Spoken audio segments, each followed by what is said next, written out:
نزل لتحت قلب البلد وصاروا يوسعوا على العالم.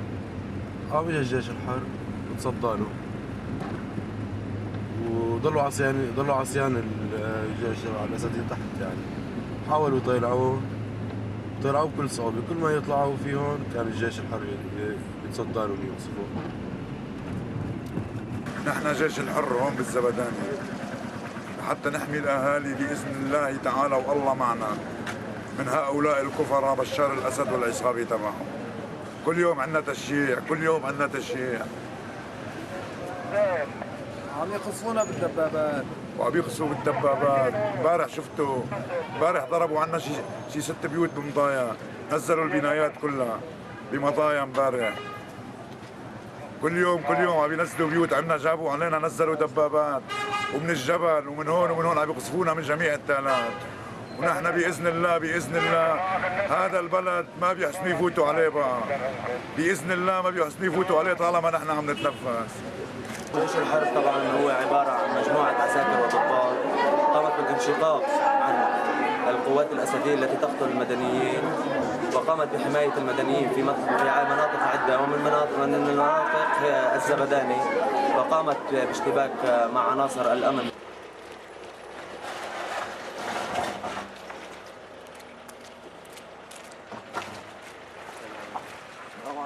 غداءنا الحمد لله، هذا واجب علينا. نزلت الجيش كلها من الجبال، صاروا يقوسوا عشوائي بقلب البلد. كل يوم بيقوسوا عالم، بالاصابات بالعيون، ما بيسيبوا الا بالراس. معهم قناصات ايرانيه وحزب الله حزب الشيطان. بيجي هذا كله بيجي بيساعدهم هون واحد يعني هن وياه.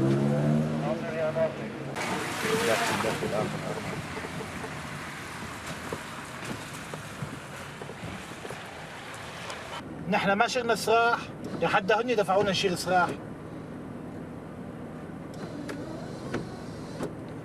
8 اشهر 9 اشهر ونحن نقول سلمية.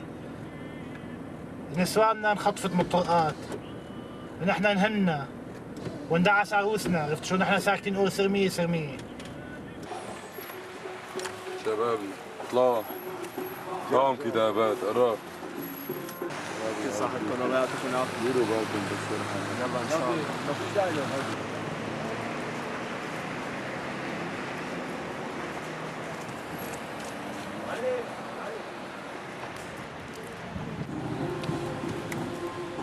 يا شباب خذوهم ويلا حاجر.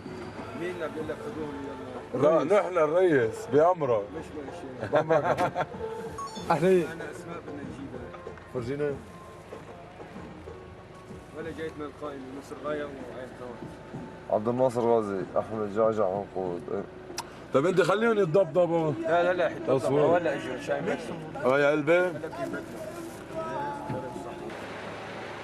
انا بامرك اي واحد من الثاني مباشره يمشي، حتى زرغايه مضايه من حي الاحرار، في اشخاص معينه. بس دي سوريا حرة لأهلها.